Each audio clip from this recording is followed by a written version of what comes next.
Hello. Hi. Hey. Hey, How you doing? you are there. I am here. Hello. Thanks It's for always a joining us. mystery. You're Sorry, welcome. we've a new kind of technical setup tonight, so we're a bit all fingers and thumbs. So if everybody Oh, okay. is we'll just wait for a couple of people to join us there, and Ray's going to be coming back as well. I might just draw people's attention to some kind of house rules. If you hang around after tonight's session, after Nick has finished speaking with us, you can go to the networking section there on the left hand side, the hands shaking icon there. You can have a little chat with people. So hang around, have a little short chat with people, and just kind of think of it as checking in with a neighbor who doesn't slam doors. Excuse me, sorry. Say hello. Hello, Helena. How are you? I'm good. Are you in your shed? Yes, it's a log cabin. Ray has a really Very nice. funky 70s inspired sauna cabin. Yeah, I'm delighted I got it a couple of years ago because I've been out here most of the pandemic, so it's kept me in self-isolation. Exactly, yeah, quite happily. So you're the safest person to be around then. He is, until I drag the coronavirus into his natural habitat. Yeah. How's disturbing. How are you doing? Well, I'm good. I'm in West Cork actually, so I think we're an hour away from our storm, so hopefully I'll still have network. Yeah. Please God. Thanks for taking the time. I interviewed Helena before for the podcast, and it was the most relaxed 40 minutes I've ever had in the studio. Thank you. You're very welcome. Pleasure. So yeah, for those of you who are not familiar with Helena, she is an international voice acting and empowerment coach with an emphasis on wellness. And yeah, thanks a million for coming in. Can you tell us a little bit more about what you do for people? Yeah, sure. Well, I guess for this purposes, the main part of my work is to do with resiliency. So it's really to do with empowering creative artists, and now actually women in leadership. And I'm now working with kind of neurodiversity program as well. Wonderful. And it's really working with people's nervous systems in a way that they feel safe and secure to begin with. And then so that they begin to move out from the intuition of survival into the intuition of thriving. So I kind of feel we're going through a bit of a shift in the creative arts, which the pandemic, I bow my head to, is offering us, which is this idea of, we're going to move back away from product into this idea of process. So it's really interesting listening to Nicola as well. With CBT, is that what it is? Yeah. CBT. Cognitive behavioral therapy. It's a practice. So I think that's what's interesting for us. CBT, yeah, okay, yeah. It's a practice. And I guess for me, having worked in the industry, well over 25 years, it's always been a practice. And with any actor I've worked with, that sense of, if you have your practice, you're more likely for your well-being, your mental health, your self-care, your self-confidence to be there. So if you're writing every day, if you're working with songs, if you're painting, and I don't mean that. So if I'm an actor, I might paint or sing or write as something I do for the love of it. So I work really with building an environment for the actor in their own life, first and foremost, where they see their own life as a creative process, and that the creative process is not something that is just associated with their career. And because I'm a human empowerment and resiliency coach, so what that is, I'm trained as an organic intelligence consultant, and I work on an international platform with people all over the world, therapists all over the world, to support people who've gone through trauma, anxiety, PTSD. And we have an online kind of 9-week program that a group of moderators work with people, and we hold space for them to go through a real deep practice-based structure, so that they have meditation in the morning, they have a journal that they do, and on a weekly basis they have a clinical psychologist, Steve Hoskinson, who's my mentor, who kind of really describes them what's happening in their bodies and what's happening in their systems. So it's this wonderful eclectic kind of 3 or 4 pronged approach to practice through mindfulness meditation, and then you get the positive psychology, or you get the clinical psychology context, and then there's a lot of kind of somatic work where you're working with the body, which is, I guess, my forte is kind of really embodied imaginative work. Lovely. So now we're I was mesmerized there. That's and this is this way of working is applicable specifically to actors or creatives in general terms? So I guess my feeling is I've worked with actors my whole life, having been an actor and then kind of moving into becoming a voice coach and then an acting coach. I feel like, for me, I call it the kind of neuroscience of mindfulness. For me, is the creative process. And I feel like we're going through a very radical evolutionary change. And the difference is, before, like up until recently, and even what, Nicola was talking about, that sense of the what's wrong attention of going towards the critic. We're now moving towards something that's more about our survival. The planet is going through an evolutionary shift purely through climate change. Our own climate is changing. We're actually much more aware of nature than we ever have been before, because we have to be. We have code red this evening. We had to leave the pier. You could see the water coming in over the ocean. I said, being a surfer, I think we gotta leave, or this is going to be very underwater in an hour. So it's really interesting. It really is. But what's amazing is, if through, I guess, embodied mindfulness work and really the neuroscience of mindfulness, and I say that where science and kind of mysticism comes together, because I think it's really important they go hand in hand. I think the right and left brain needs both. But I do think we really need this left brain hemisphere that artists have quite naturally. And I'm finding that once the artist or the actor feels empowered and safe, they're capable of extraordinary work, and they're capable of really finding voices for greater diversity, inclusion in relation to how they write. The kind of performance that comes out of them is much more complex. So the work that I do, first and foremost, is community based. So I like working with the collective.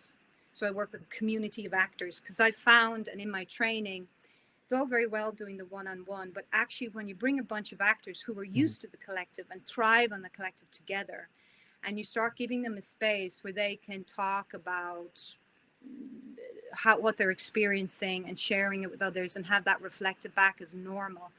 Anxiety is normal. I mean, who wouldn't be anxious right now? If you're feeling anxious, you're completely 100% healthy. Exactly, I'd be more worried if you aren't. You're kind of shutting it down and frozen.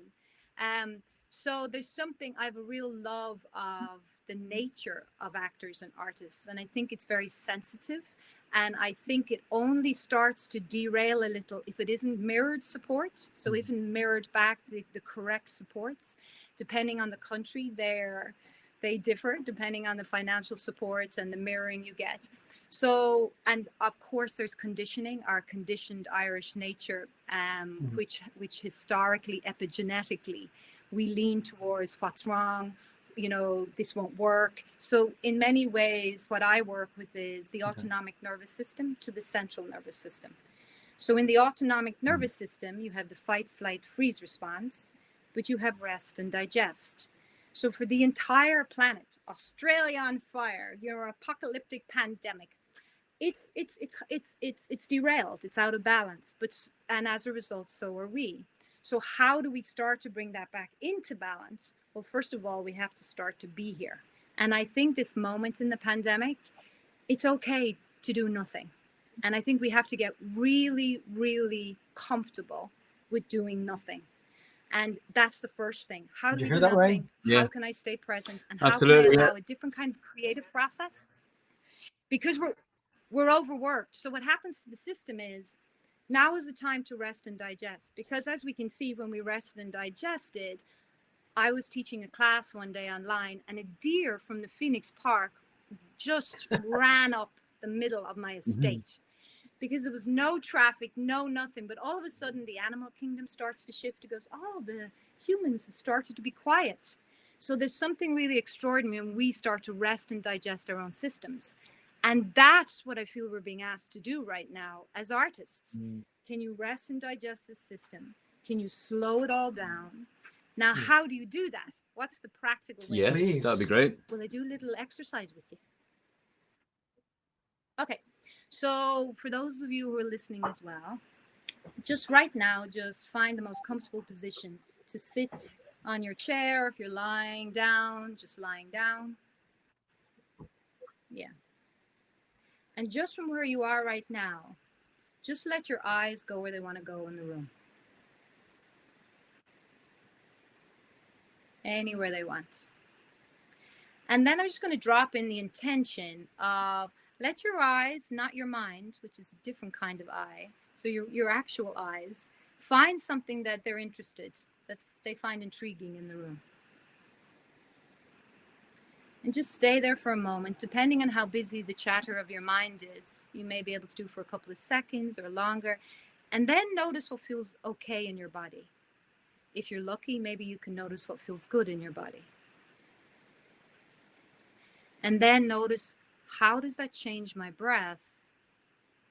And what feels okay about that? And then just have a little meander again with your Or the shed, eyes if you through use the a shed. room. There's lots of crazy crap in this place. Or the shed. It's a beautiful room. Yeah. But there we go. See, I'm asking you to look to something, not that you don't like, but something, that's intriguing or that you're interested in. So what do you see? I saw Ray? What do you see? poster that my daughter made for me with glittery stickers on it and unicorns. Yeah. Okay, gorgeous. So take a look at it there. And just in your body, now you're extending, but that's fine. Just what feels okay in your body right now as you see that picture. Well, I was lying back when I saw it, when I noticed it. Yeah. So what I'm playing with is your outside and your inside. So a little bit like Nicola was saying, often we have these thoughts that give us a debauched perception of reality. Okay. So I'm walking on set and I think there's 15 bears behind the camera. I'm walking on stage and I think the entire audience is against me. Okay. So what we're very simply doing in a very basic way is we're looking to the environment we're in right now. And what is it about the environment that I see, that I hear, or that I touch? Not that I think, but that I see, that actually resources me. And it's as simple as my daughter's picture that she made with glitter on it. I have a warm heart at the thought of your daughter and the picture on the wall. So I'm looking at that as my outside, and then on my inside, what feels okay in relation to that. So even if I feel anxious, even if I feel there's other stuff going on in my body, I'm using my attention and intention to choose something right now that's resourcing me in a very simple way. Yeah. Sorry, I was just so relaxed there. I'm not being sarcastic. Well, it's a similar thing as well. I mean, Ray's works in VFX and animation and stuff, so there's kind of some, ties and stuff, or stuff that would have influenced him over the years in pictures and animated artifacts or whatever. And I had a similar response to, there's a Disney character, but it reminded me again of, not unlike Ray, of my own daughter, in a similar capacity, which was really nice for me. So I mean, what are the dangers of not looking after yourself in this period and taking the pause and taking that time out? I mean, what do you foresee are kind of some potential pitfalls for people psychologically, but also in terms of their own physical health? So the pitfalls of not seeing that rest and digest is important enough to do. Yeah, this that recalibrating. sense Like, what's the danger in not doing guilt. that or not giving yourself that time? That's what I'm doing. It's a missed opportunity. I'll put my hand up. That. Yeah. So tell me. So you feel what's happening? What do you feel you're doing during this I'm time? taking on too much and I'm doing too much and I'm not taking the time that everybody else is talking about of, isn't it great that we have all this free time now and, everything's shut down and, we're not going to work and we're not, things are not on. So we have all this downtime where we're watching till the end of Netflix, etc. So, I haven't experienced that. So I guess there's two things there. There's the idea of frontline workers, people who are working through this in order to be of service to community and society. So if you feel your role right now, I'm better served being of service to community and offering platforms where people can actually be resourced during this time, Yeah, I was wondering. then that's your role. There's my dog behind me. I don't know how she's a sore paw. I don't know. Oh, it's not my dog. It's my friend's dog. Okay. I was wondering how she jumped up on the bed. I was going, oh, it's the other dog. So that sense of if the intentionality behind what you're doing right now is to be in service to your community, then of course we need people like you who are in service to your community and offering services to support people. But I'm actually more talking if that's what you feel, okay, yes, that is what I'm doing. But you also need to take care that if you're going to be in service to your community, what part of every day is you getting time for yourself? And the simplest way of self, I mean, I think especially when we're on this Zoom platform, which now I've been on, I don't know, 10 hours a day for the entire pandemic. Because like you, I worked all the way through it, but I had self-care around it. So I was holding space for a lot of people, and I knew I couldn't get burnt out. So I went, whatever you do, I jogged in the morning, and then I jogged in the evening. And I don't like jogging, but I felt that I had to do that in order to counteract what Zoom was. And I would have been too tired to hold the space for people if I hadn't done that. I clearly meditate. I do have a meditative practice and have had for 25 years.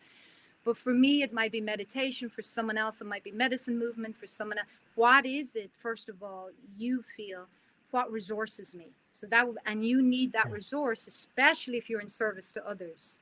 There's an amazing essay by Audre Lorde, who was an African-American civil rights activist, and it's on that self-care is a political act. And in order right now, as activists, which I feel a lot of us need to be in relation to the systematic change that needs to occur in order to change our world through Black Lives Matter and and all other, there's so many people that need a voice. And as artists, I do think that's our responsibility, but it's only our responsibility if our anger comes from a place of love, not a place of, and I think this is what a mindfulness and the self-care allows you to come from a compassionate place. So fundamentally for me, the game changer is, how do we develop compassion? And the beautiful thing about the work that we do is it comes from a place of love, but it stops being loving when we get exhausted, and we start fighting against something instead of fighting for. Sorry. A lot of people, obviously are very decent, but they're overwhelmed with the amount of, cognitive change in terms of breaking patterns of thinking. And a lot of people know that maybe some old habits that they have need changing, or some different old perspectives that they had, need radicalizing in a positive and, like you said, compassionate way. But I was having a conversation with someone close to me, and they're like, there's just so much going on that if I'm not concentrated on my family, my kids, what's happening around in my immediacy, it gets too much for me and it's overbearing. Yeah. And that is so mature. Like when Nicola was saying, I mean, her first thing was about, she was thinking, we were talking about thoughts, and the idea of having, like, you have to put on your own oxygen mask first. We're in a time of enormous shift and change. And if that means you have to take care of yourself and your loved ones here, which is what this pandemic is asking us, can we take care of the elderly? Can we take care of those who are immune compromised? Can we actually just take care of the welfare, the well-being? And I think before, we've never really honored it as it doesn't have a value. I don't get paid to do it.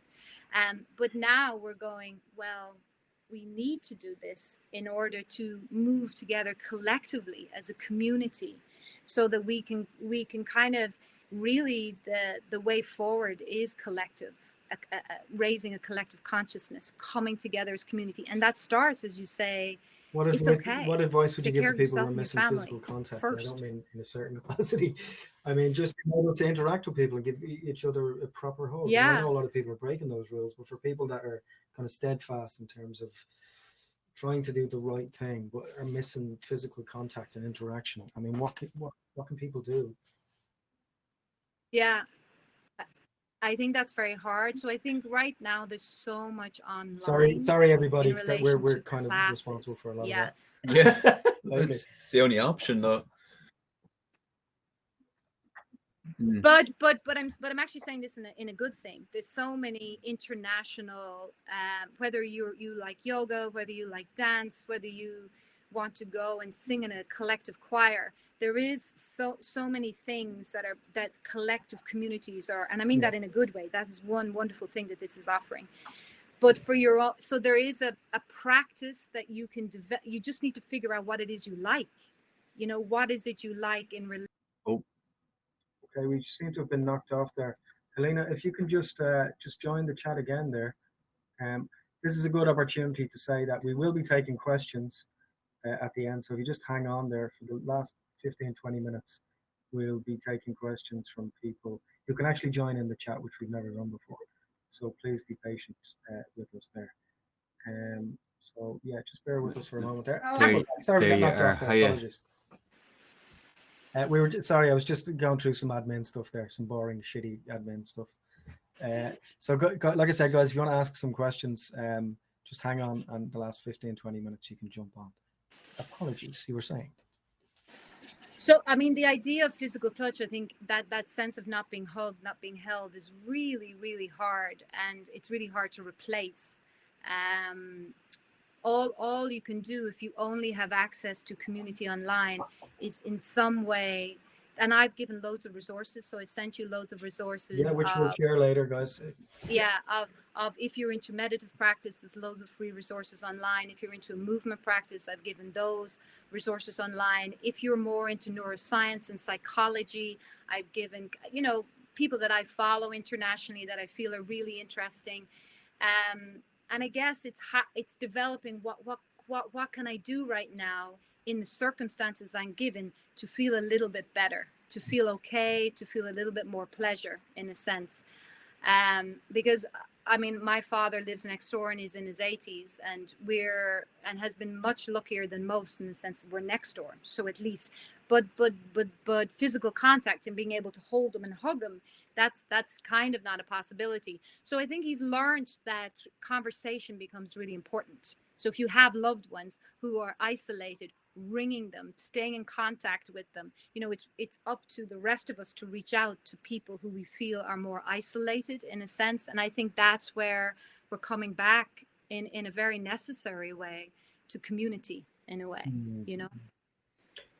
This too shall pass, kind of general idea.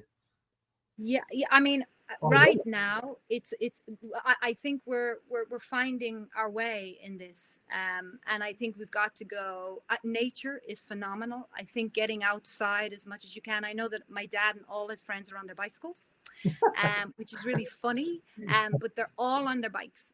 So I think the biggest resource that I think we have right now, and that's what I love.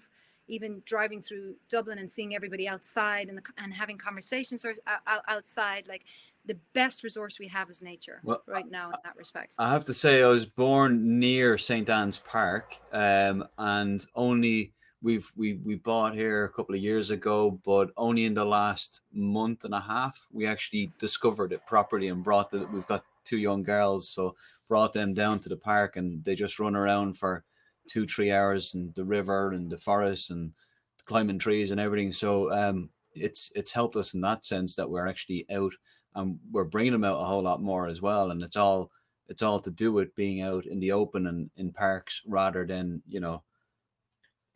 where else would you go? Jungle gyms or anything like that. Or just hand them, an iPad or a tablet, and off you go. Yeah, I mean, that is an enormous shift. I think it's also for us to make it simpler. Wow, that's pretty huge that all of a sudden, like the same with my own daughter, like this is my 3rd week in West Cork, and we spent the first week surfing, and then we spent the second week just literally outside in forests and just constantly. And then today we were peer jumping. So there's so much that we can interact. Social distancing, there's no one, there's all kinds of, there's no one around. The ocean is big. Yeah. And I think it's getting back to the simple honoring of that stuff.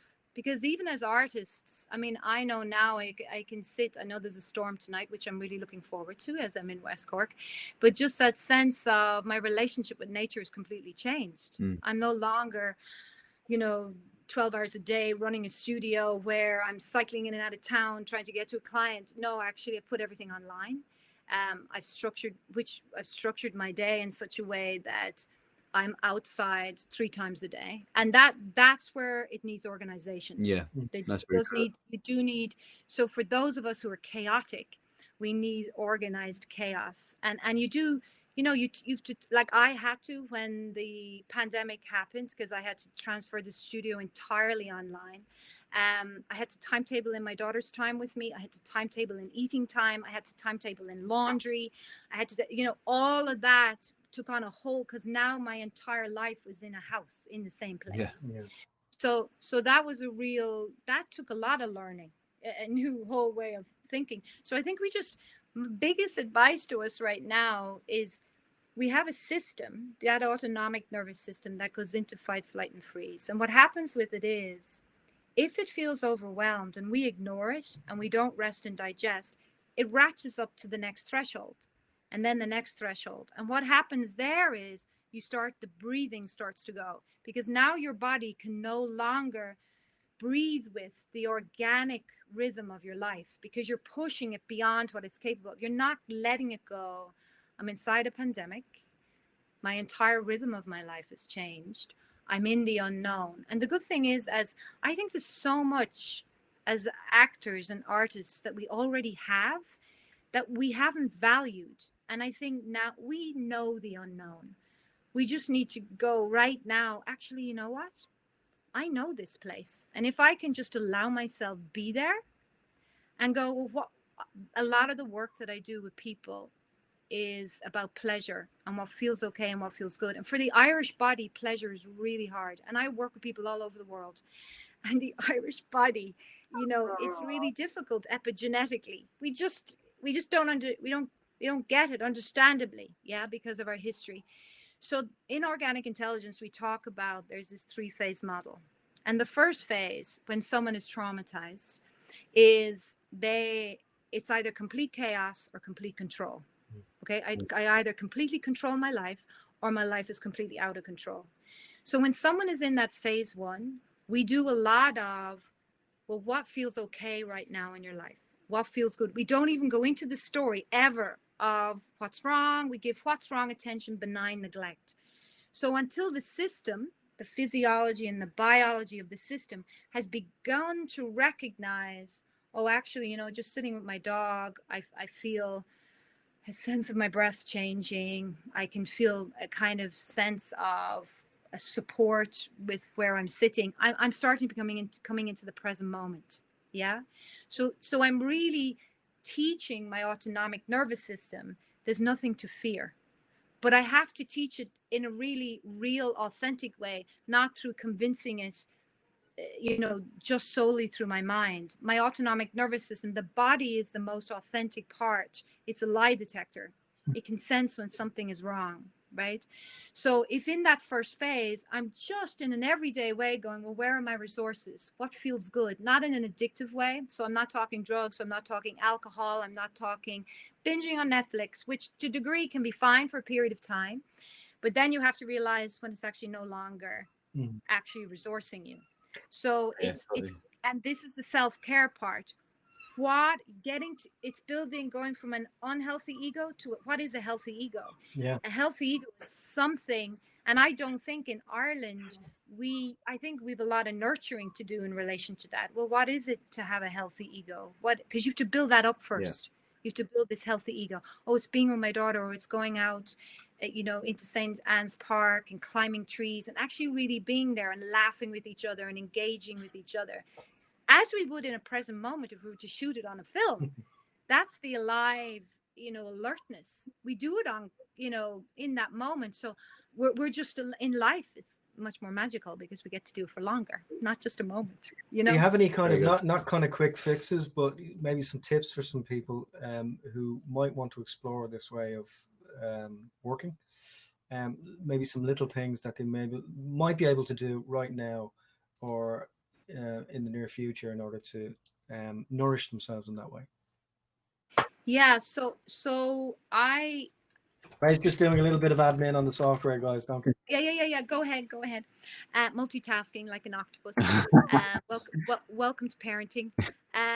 So yeah, I mean, there's so many, and I guess I'm just going to reiterate that there is this kind of well-being and resiliency list that I've given you. So on that, there's loads of different guided practices in particular. So people you can listen to that are going to bring you into your body. That will, it's a very popular acting exercise. I close my eyes. I teach my brain I have a body. I visualize it. We take it for granted. Oh, I just have a body. Of course, I see it in the mirror. Yeah, but can you feel it? Yes. Quite possibly not. Most people can't feel their body. So there's I think, simple things like a guided practice by someone who's really established in the world of mindfulness, embodied work. Like there's a beautiful embodied conference going to be going on, I think the beginning of September, with some of the top, I think there's about, am I wrong, 1,000 practitioners from all over the world going to be part of it. But that something that you can have every day that brings you back to yourself is the first thing I would do. And again, I've given you something called Dharma Seed, and it's free, dharmaseed.com. And you can go into people like Tara Brach, Pema Chodron, and they have beautiful 20 minutes. 20 minutes is enough. If 20 minutes is too much, just do 10 minutes. Top of your day, end of your day. If that's too much, just start once a day. If you can't do it at the top of your day, do it anytime you want, as long as you're doing it every day. So you all have, everybody has different rhythms. So that will be the number one thing I would say. Mm-hmm. And the second thing, as the storm is just hitting, I can hear it in West Cork. The second thing would be nature. Mm-hmm. Get outside. Yeah, absolutely. I mean, there are two very simple things to do. Because I work in a stream of consciousness, as you can see from the way I talk. So I go around in circles. The first phase in OI is chaos and control. The second phase, when someone has enough what feels okay in their body. So I may say to someone who has anxiety, let's just look at giving you this guided practice every day is a bit of structure. Someone is guiding you through to feeling okay in your body, to feeling safe in your environment. Now get out into nature. So I might ask them to do that for a good few weeks until they begin to feel a little, because other words, it's too much. Yeah. It's just too much. And then after that, we look at this second phase, which is you building your healthy ego, moving from an unhealthy ego to a healthy ego. And that's you going, do I actually need help with this? What kind of a community can support me? And I'm very much in favor. I think we, especially with anxiety and trauma, we need each other. So we need a tribe of people. So find your tribe, find whoever that is. And that can be a singing group. It can be a walking dog group. It can be, people who like this wonderful stuff happening at the moment where there's reading groups online where there's just gorgeous stuff happening. So you something like that. Yeah, I might pitch in as well and say that there's some really interesting things around the city in terms of getting out and stuff as well. I mean, there's a street art podcast tour that people can do. Anything that gets you out and interpreting the city or your own surroundings in a different way. I think it's on Spotify. As much as it pains me to say, I think it's the Love in Dublin website that runs it. But check that out. I did it recently and it was really relaxing and much more fun than I thought it would be. Just seeing street art in a different capacity, stuff you see every day, but understanding why it was put there, the social meaning of it, as well as the artistic interpretation. It's really nice. Helena, we may open this up to the floor now. If some guys want to ask some questions. So we're trying this for the first time, so hopefully it all goes well. We've got Jonathan here that wants to ask you a question. So let's just add Jonathan to the mix.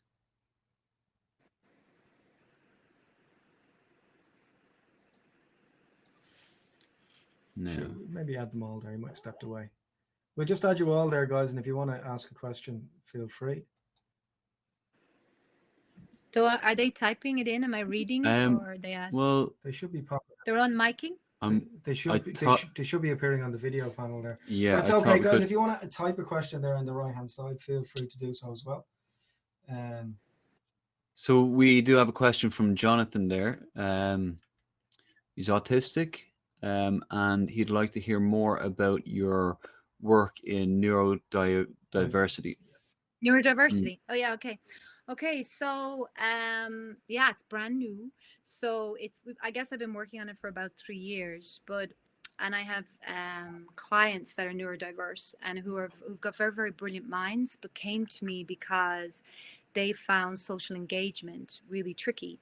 So over a period of time, we found that when we really worked with the body and we worked with my clients feeling safe in their environment in particular, knowing how to have skills where they can be in an environment, and first and foremost from the structure of their environment, whether it's, oh, I enjoy that painting, noticing it feels good inside. So first of all, you feel the structure in your environment that feels safe.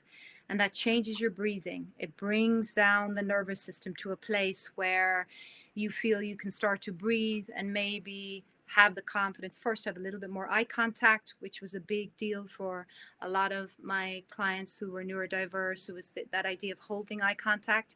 So a lot of my clients who are neurodiverse, they're very, very brilliant. And when we brought this body work to their mind, this extraordinary creativity started to flow, and they started to feel much more comfortable in their own skin and kind of see who they were as enough. And they started to attract people who really saw what they had to offer and start to grow that in a sense. Okay. Hopefully. I mean, such a big subject, it's totally. a huge subject. Yeah, it's a very different and long conversation. Guys, does anybody else have some questions there? Is there, just for other guys that are watching in there, is there an option to join the conversation there that you can see? Or maybe people are just not interested in joining in, which is completely understandable. So Clara, there is a plus button beside your name that's popped up. I'm going to click that and see if it actually adds you. And I don't think it has the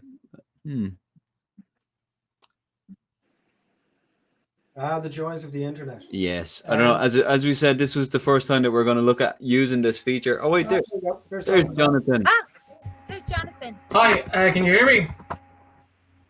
Yeah, there's some problem with my webcam, but that's okay. Can you hear me? I was gonna. Yeah, no, because I was interested in hearing about that aspect of your work, because I'm an autistic filmmaker in Dublin, and yeah, I suppose I was waiting. I've been looking into health issues I've been having where I mean, it was interesting hearing Nicola speak, because I kind of had similar experiences to her. What I'm looking into now is how my energy levels are affected when I'm working on projects. So I think I was interested in you doing work that's sort of tailored more towards that. So I don't know, maybe if there's a way to get in touch with you to go into more detail on it, or. Absolutely. Yeah, sure. Yeah, sure. So you can contact me through my websites, www. I always get it wrong. HelenaWalshVoiceCoach.com. I'm actually to look it up. What is on my website? It's HelenaWalshVoiceCoach.com. There and yeah. So I'd love to have further chat. That'd be great. I might take you up on that. Thank you. I'll put it in the chat. Yeah, well. super. Thank you, Jonathan. Thanks, Jonathan, mate. Good luck with the film making. And Christina, thank you. You beat me to it. What else have we got there? No. Yeah, feel free to just leave there if you press. Oh no, you have to. That's fine. Grant Clara was there. I've just sent the link there to jump on the video call as well. So if you're still there, Clara, click the link in the messages that you would see. Yeah, the problem with more options with software is that it takes longer to navigate it. And understand. Yes. It's probably just as easy to Yeah, type guys, it in, absolutely. or I maybe mean, Yeah. join in there. What we'll do is absolutely on Chat the right hand box. side there. We'll also be sharing this video afterwards, and we will share all of those suggested links from Helena. You know, of all the suggested practitioners to research, and you might find something either through them or indeed with Helena directly.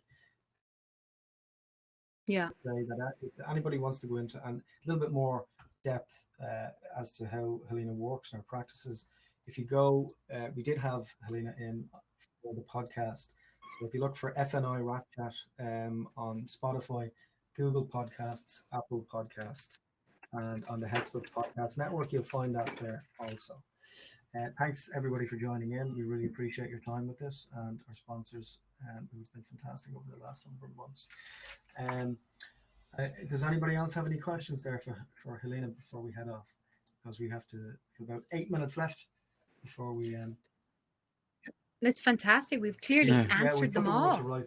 I've There we go. FNI Rap Chat podcast with Helena there is episode 90 there. If anybody wants find it it on Spotify there, I'll just throw the link. I'll paste in the link in on, there. and it's also on Stitcher since we're about to share that link. Yes. And if nobody comes in, I'm happy to end with a little bit of a practice. Again, I put you to an early sleep, or you'd be nice and relaxed by the Nick time Nick comes on. He'll defibrillate us. Sorry, I closed the session by accident. I just wanted to say, Helena, oh, you're the greatest on everyone. Oh, everyone needs to work with you. Oh, isn't that very nice? I read that out myself. I thought that was a question. That was not a question. Okay. But again, guys, I mean, if you enjoyed this, do tell people to subscribe to our YouTube page, and you'll get a notification for when this video goes up live. And our other FNI at home events over the last 5 months as well. A number of them are up already, so you can find out that you're not everybody who gets to make a film is superhuman, and they have faults and they make mistakes as well. Like us tonight. Thanks, Nick. Yeah, okay, so maybe we might do that exercise and then we'll okay, so how many minutes do I have? 8 minutes, and then we're going to take a 10-minute break. Okay, super. Okay, so you're going to again sit back in your chairs. So Ray, do you need to have your eyes open in order to look? I can close them if you like. Okay. Well, I need to read text. That's just That's just Emer Howard. Thank you, Helena. I second what Clara said. Yeah. I'll read You it can for take you. over. I'll take over for the moment. I give you 7-minute rest. There we go. Okay. So so always the first thing I want you to do is feel safe in your environment. So open your eyes a second. Yeah, because it's interesting when people meditate, right? The first thing they do is close their eyes. But if you've got a whole load of demons in your head, you don't want to be closing your eyes. And, you know, it's so first of all, we want to make you feel safe. So the same thing you do, how do we feel safe in an environment if you're an animal? Yeah, you walk into the jungle, you go, okay, where's my food? Where's my shelter? And is there danger? So walk into any room, we go, okay, let's just look around my environment. What about this environment is going to resource me? So take a look again and notice something in the environment. I'm going to go the full hog that you love. Notice something in the environment that you love, that your eyes love. That when your eyes look at you, go, ah. So right now for me, it's Skylar sitting on the bed, who is a gorgeous schnauzer. Yeah. So just noticing what in the room is it that you love to see. And stay with it for the moment. Ah, look. He's looking at me. He's looking at you. But isn't that lovely? I don't know. This is my office, so I don't really. Maybe you need to redecorate your office. I do. Oh, yeah. My God. I'm on. Okay. Put stuff in that office that you like to look at. I've got loads of stuff. Wally. Oh, Wally. Okay. Okay, great. So you're looking at Wally. Wally will do, yeah. Yeah, super. So take a look at Wally. Paul, what are you looking at? I'm looking at a DeLorean. A which? A DeLorean. So there's toys all over this place. Oh, very nice. You have loads of cool things to look at. Yeah. I didn't expect this part to take so long, but it's interesting. Okay, oh look, very nice. She loads of resources there. I'm an animator. Of course, you have all that stuff. Yeah, all this. Okay, good. So to your DeLorean, and just notice it for the moment, and notice what feels okay in your body. Maybe good, maybe even pleasurable. And then notice how the breath changes. And then just notice what part of your body is being supported by the floor right now. So where your feet are, what feels good about them being supported by the floor. Yeah, and Paul, the swinging of the chair, notice what feels good about that. The feeling of it, the feel good of that. And then what feels good, what's supported there in relation to your hips, your thighs, your back, your head. So one thing is I'm bringing my attention to it, my strategic use of attention. The second thing is what feels good about it. This is the most important question, because this is a tricky one for most. And if you can't feel good, what feels okay is enough. Yeah. And then close the eyes. And now notice the floor supporting your feet. And notice what feels good about that. And notice how that changes your breath, what might feel good about that. And then again, notice what way your body is. So for you, Paul, if the chair is moving, enjoy that. Yeah, for you, Ray, the way your hands are, just notice what feels good and supportive about the way your body is. And how that changes your breath, what feels good about that moment. And now begin to bring to your mind's eye the object that you saw with your eyes open. And just visualize that object, its texture, its shape, its color. And now notice what feels good in your body as you visualize that object. So the mind's eye and the eyes, the nervous system doesn't distinguish the difference between the two.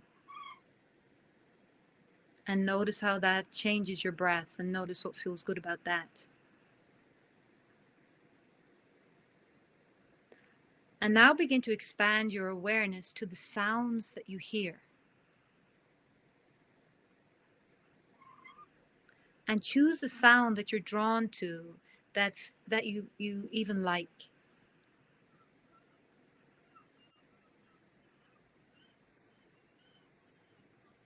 And as you're drawn to that sound, bringing your attention there, what is the feeling? What feels good in your body now? And your breath. So a load of seagulls killing each Oh, other. you were the seagulls. I was wondering whether I was the seagulls. I thought we had a they're playlist there. A playlist to make us That's relax. amazing. That's track 4, seagulls. Seagulls don't. They're not on the coast anymore. They're in the city. Yeah. There you go. That was amazing. I thought they were actually outside my window. Okay, gorgeous. So lovely. So Paul, your chair, your head, really enjoy that movement. Yeah. So let the eyes open now. And just notice, how are you receiving the room now? And let the room come to you. So you've got this greater awareness of what's supporting your body, this greater awareness of being in the here and now, because your inner eye and your outer eye saw the same thing. You connected to it through your felt sense. Yeah. And then you allow that felt sense, the breath change. So how does it feel? How does it feel to look around the room now? Great. Has it changed your perspectives a little bit on the room? I think generally it does when you stop, and then you're sort of looking at things afresh in a way. That's what it feels like. If that makes I can't see your screen anymore. Oh no. Nope. But that's okay. But I can't see your screen anymore. No, that's sharing the screen. Okay, that's not it. Cancel that. Okay, you can hear us though, right? I can hear you. Yeah, it's that wind. It's the seagulls have interfered. We didn't switch it off. Can other people see us there? Okay. Can other people see you? Is it just me? Maybe it's my West Cork reception. No, we can see you. You're back, guys. Okay, Nick says you're back. Christina says you're back. You're not back for me. It could be me. Okay. Well. Yeah. Thanks, everybody. Okay. But I can hear your lovely voices. So, Paul, for you, how does the room feel? Feels certainly more serene. I'm not going to lie, I was really nervous about this one because I know very little about, what. Oh, you're back. Hello. Yeah, I was nervous. I didn't know, I was quite nervous about this one, and I don't usually get nervous in this capacity to this extent. So, it was a cabin in the woods that was full of fear at the start, and now I'm a lot more relaxed. And you know what was really gorgeous about watching your body? Because basically what I do is I don't listen to people, I just watch their bodies. Okay. So, because I work really deeply with micro movements, because I work on camera, okay? And what was really lovely was that you were nervous, okay? So what was happening was you were swinging the chair, right? I said to you, what feels good about that? So now we're working with that energy that's coming out of you, okay? If I was working with an actor on camera who's a lot of adrenaline moving through their bodies, what feels good about that, this starts to integrate into the body as something that's acceptable. Yeah. And then again, there was a movement in the head. Yeah. And so, because it's this idea of micro movements are very profound when we really start to work with them. Just like I said to Ray, how does it feel to have your hands here? Because often sometimes we feel I have to sit a certain way, I have to stand a certain way. And I'm arguing, no, we're going to work with what the body is already offering you, because in a non-verbal way, it's offering so many resources already. Yeah. So we got in another little bit there with so that sense of what happens with nerves. And instead of, because if you were to stop moving your chair, for me as a voice coach, you go into freeze. And I saw this a lot on camera, people trying to be still on camera. It's self-soothing to a degree, right? And they're like, I was rocking or self-soothing. Exactly. That's what you're doing.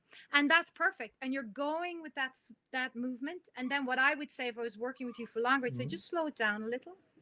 And when you start to slow it down, your vulnerability will just go, you start to feel a whole load of stuff. And I want that. That was my biggest note in drama school about stillness, because it was bags of energy, bags of enthusiasm.